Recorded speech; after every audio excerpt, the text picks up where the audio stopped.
એ મારા યુટ્યુબના મિત્રો સવારના જય શ્રી કૃષ્ણ. દુનિયામાં છે ને, બ્રહ્માંડમાં તમારા શબ્દ, તમારી વિચાર શક્તિ, તમારું થિંકિંગ ફરતું હોય છે. તમને ખબર છે? તમે જે વિચારતો હોય છે, તમે જે બોલતા હોય છે ને, બ્રહ્માંડમાં ફરતું હોય છે.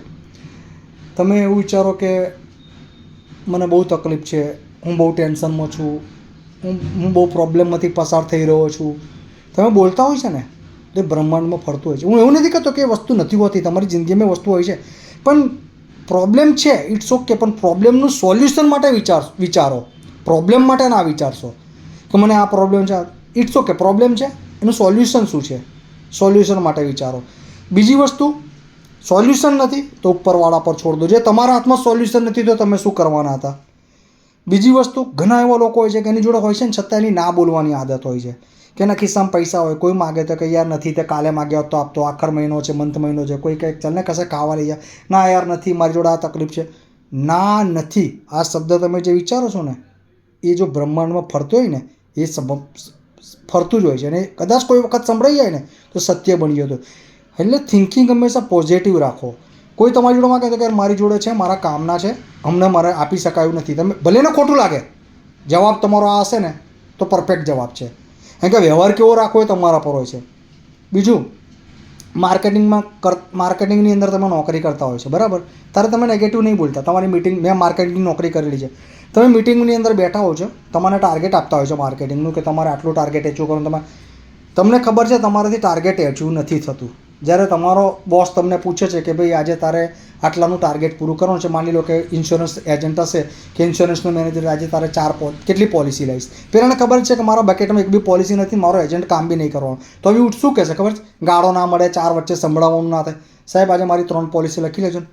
પોઝિટિવ થિંક બોલ્યા ને. તમને ખબર છે કે તમને આજે પોલિસી મળવાની નથી, છતાં બી તમે શું બોલે? સાહેબ મારી 3 પોલિસી લઈ લેજો. કમ કે યાર ઝઘડા કોણ કરે, કકડાટ કોણ કરે? 3 લખાઈ દે તો આજે જવાબ આપીશું.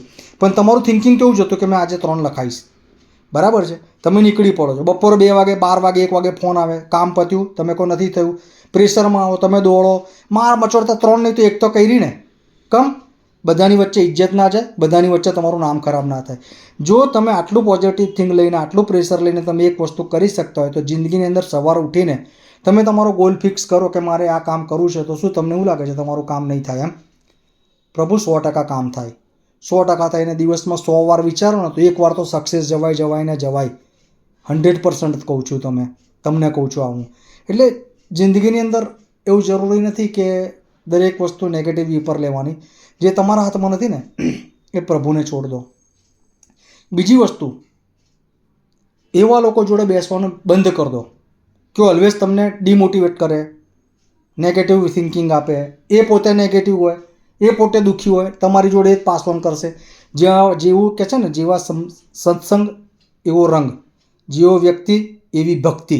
જેની જોડે જેવા સંબંધ હશે, જેની જોડે ઉઠક બેઠક હશે ને, એવા સંબંધ, એવો જ તમારા પ્રભાવ આવશે, એવી જ તમારી સમજશક્તિ આવશે. એક નાનો આમ તો દ્રષ્ટાંત કહું છું તમને. જે દિવસે ધીરુભાઈ અંબાણી છે ને, કશું કમાતા નહોતા ને, એક પેટ્રોલ પંપ પર નોકરી કરતા હતા. પેટ્રોલ પંપ પરથી પછી ઇન્ડિયામાં કયા ગામમાં, જુનાગઢ કેવું કંઈ ગામમાં, એ પોતે એવું બધા કહે છે, મેં સાંભળ્યું નથી, મને ખબર નથી એની હિસ્ટ્રી. ફાફડા જલેબી વેચતા હતા, પણ એમની એક આદત હતી, મહિનામાં 1 વખત તાજ હોટલની ચા પીવાની. જે બી પૈસા બચે ને, તાજ હોટલની ચા પીવાની. કમ જતા હતા ખબર છે? તાજ હોટલની અંદર ઓલવેઝ સક્સેસ માણસ, વ્યવસ્થિત માણસ, કરોડપતિ માણસ, એવા લોકો આવીને બેસતા હોય. એ લોકો જે ટોક કરતા હોય ને, એ સાંભળતા હતા, એને જોતા હતા, એમને પોઝિટિવ વાઇબ આવતી હતી. આજે એ વ્યક્તિ ક્યાં છે? ટોપ પર છે. તમે બી જિંદગીની અંદર એવું નહીં કહેતો એટલે કે તમે તાજ હોટલમાં જાઓ કે કરોડોનો ખર્ચો, કરોડોના સપના જુઓ, એવું નથી કહેતો. એક મોટિવેશન રાખો, એક લોગો બનાવો યાર. તમારી એવી ઈચ્છા છે કે તમારે આ વર્ષની અંદર બાઇક લેવાની છે, તમારી ઓકાત હીરો હોન્ડા નહીં તો તમે બુલેટનું સપનું જુઓ. વ્યવસ્થા, પૈસા કમાવાની શક્તિ બુલેટની રાખો. શરત મારીને કહું છું, વર્ષ એન્ડની અંદર તમે હીરો હોન્ડાના માલિક તો થઈ જશો. બિગ થિંકિંગ કરશો ને તો એક જગ્યાએ, એક સ્ટેપ પર આવીને ઊભા જ રહેશો. અને આવું નથી કહેતો, મોટા જે કરોડપતિ હોય છે ને, એમની પોતાની જે આત્મકથાઓ લખેલી હોય, એમની બુકની અંદર આ વસ્તુ બધી લખેલી હોય છે. હું મારા મગજનું નથી કહેતો આ. ત્રીજી વસ્તુ, ઓલવેઝ પોતાના પર ટ્રસ્ટ રાખો, સેલ્ફ કોન્ફિડન્સ રાખો, ડગમગી ના જશો. જિંદગીની અંદર તમે જેટલો સેલ્ફ કોન્ફિડન્સ રાખશો ને એટલું તમે તમારી જિંદગીમાં હાસિલ કરી શકશો. સેલ્ફ કોન્ફિડન્સ નહીં હોય, 1000 પ્રયત્ન કરશો, તમે સક્સેસ નહીં જાઓ. મેં ઘણા એવા લોકો જોયા છે. એક બેન હતા, એનો જ વિડીયો હતો, એના કંઈક 2 પગ કપાઈ ગયા હતા અને છેક શિખર પર પહોંચેલી એવરેસ્ટના. આ મને પૂરેપૂરી હિસ્ટ્રી નહીં ખબર, પણ મેં સાંભળેલું છે કે જેના પગ બી નહીં હોતા ને એ કરે છે. દૂર જવા દો યાર. અમેરિકા ખંડ કોને શોધ્યો? મને નામ કોલંબસે અમેરિકા ખંડ શોધ્યો, બરાબર છે. તો દુનિયામાં તમે એક ફોકસ રાખો ને યાર, તો ગેરંટી મારો છું કે તમે કંઈક હાસિલ કરી શકો. એ તો 100%ની વાત છે. મારો વિડીયો તમને કદાચ બોરિંગ લાગતો હશે, પણ મને જે મગજમાં આવે છે ને હું બોલી કાઢું છું યાર. મને નથી ખબર હું શું બોલતો, શું સમજાવું છે, આઈ ડોન્ટ નો, હું નથી જાણતો.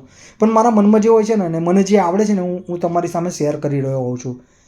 તો કદાચ ના બી ગમતો હોય, મારો વિડીયો બોરિંગ લાગતો હોય તો તમે સ્કીપ પણ કરી શકો છો. અને કોઈને ગમતો હોય, લાંબે સુધી સાંભળવું હોય તો સાંભળી શકો છો. પણ એટલું ગેરંટી કહીશ કે હું જે કહી રહ્યો છું ને એ સિચ્યુએશનમાંથી હું પોતે નીકળું છું અને હું જે અનુભવ રહ્યો છું, મારા પર જે થઈ રહ્યું છે ને એ મારી પોતાની આત્મવ્યક્તિત તમારા પર કહી રહ્યો છું. અને એવું બી નથી કે હું દુનિયાનો સક્સેસ માણસ છું યાર. હા, પણ મારા 2-3 મોટો ફિક્સ છે કે 1 વર્ષના એન્ડની અંદર હું આટલી વસ્તુ કરીશ. અત્યારે હું નિષ્ફળ છું, હું તકલીફમાં છું, પણ હું બહાર નીકળીશ. હું આટલું મારું સોલ્યુશન તો લાવીશ. અને જે દિવસે હું એ સોલ્યુશનમાં લાવીશ, હું સ્ટેજ પર પહોંચીશ, એ વિડીયો બી મારો શેર હશે. એની બી ગેરંટી છે. જો મારો વિડીયો, મારો વ્લોગ તમને ગમ્યો હોય તો લાઇક, શેર, સબસ્ક્રાઈબ કરજો. જય શ્રી કૃષ્ણ.